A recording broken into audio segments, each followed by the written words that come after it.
O Senhor havia dito que se nossos primeiros pais comessem do fruto da árvore, eles morreriam.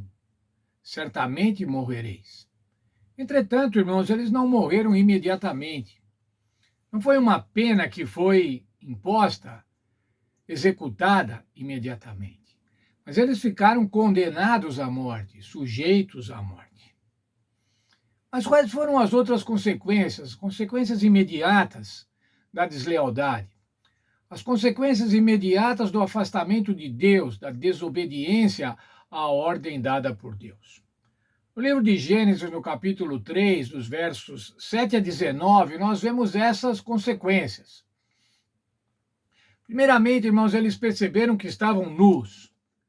Ora, mas eles sempre estavam nus. Por que agora eles perceberam que estavam nus e sentiram vergonha de estar nus? Porque agora, irmãos, eles tinham uma nudez moral, uma perda da santidade, uma perda da pureza que os revestia.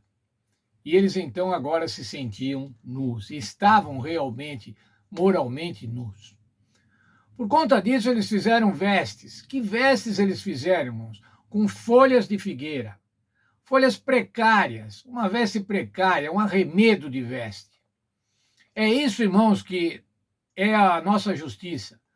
A nossa justiça, as vestes de justiça que nós providenciamos, são como folhas de uma figueira, folhas de uma parreira.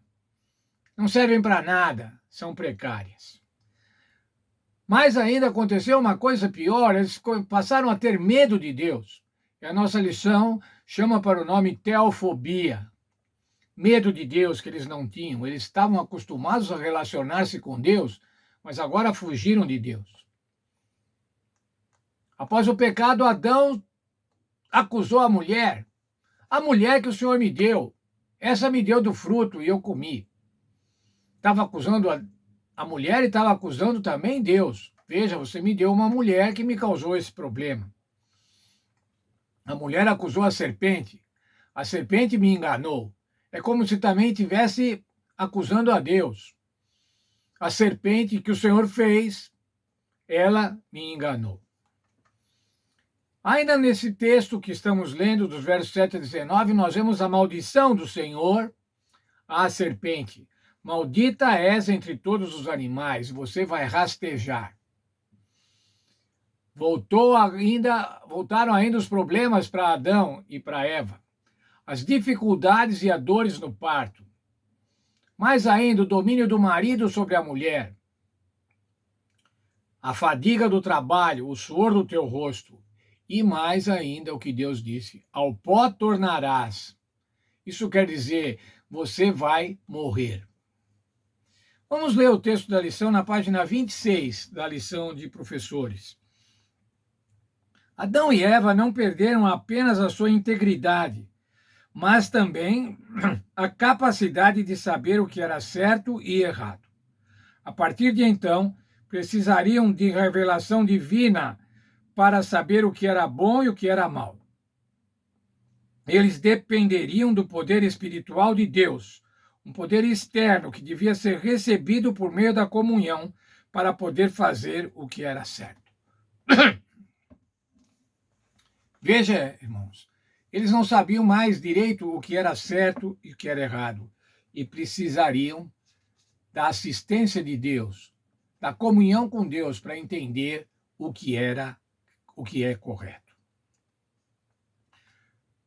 Quais foram as consequências do pecado, então, irmãos? As consequências foram pessoais e foram coletivas num mundo de pecado. Para o mundo, para a humanidade, essas consequências são terríveis. E nós podemos ver hoje o que é um mundo com o pecado, um mundo com a presença do pecado, ou seja, um mundo afastado da obediência a Deus. Misérias, doenças, mortes, conflitos, guerras, crimes. Quer ver o que é um mundo afastado da vontade de Deus? Dá uma olhada na Cracolândia, aqui em São Paulo. Veja lá aqueles homens e mulheres, a maioria deles jovens, mortos vivos por causa da droga. E por que a droga? Porque tem gente que ganha muito dinheiro com a droga, não se importando que aqueles lá se entreguem à morte ou uma vida de mortos, mortos-vivos, por conta da maldade, por conta das drogas e por conta, essencialmente, por conta do pecado, por conta do afastamento de Deus. Veja Romanos 5,12, falando sobre as consequências do pecado para a humanidade. Pelo que, como Romanos 5,12, pelo que, como por um homem entrou o pecado no mundo, e pelo pecado a morte, assim também a morte passou a todos os homens, porque todos pecaram. Nossa humanidade, irmãos, a humanidade é uma humanidade pecadora, uma humanidade afastada da vontade e da obediência a Deus. E quando nos afastamos de Deus, que é o autor da vida, nós ficamos sujeitos à morte. E só não ficamos sujeitos à morte eterna. E só não vamos ter a morte eterna quando aceitamos o Senhor Jesus como nosso Salvador pessoal, como nosso intercessor, como fiador das nossas faltas. Qual é o objetivo de Satanás, irmãos? O objetivo de Satanás é fazer, ao longo da história, com que homens e mulheres se afastem de Deus e, dessa forma, fiquem sujeitos à morte eterna. Qual é o objetivo de Deus? É salvar a cada um de nós. São João 3,16. Porque Deus amou o mundo de tal maneira que deu seu Filho unigênito para que todo aquele que nele crê não pereça, mas tenha a vida eterna. Eu costumo dizer, irmão, sabe qual é o negócio de Deus? O negócio de Deus é salvar a você, é salvar a mim, é salvar a qualquer um dos seus filhos que aceitem o sacrifício do Senhor Jesus. Deus abençoe a todos nós e que nós possamos usufruir desse dom, dessa bênção, desta graça de ser salvos por conta do sacrifício do Senhor Jesus Cristo.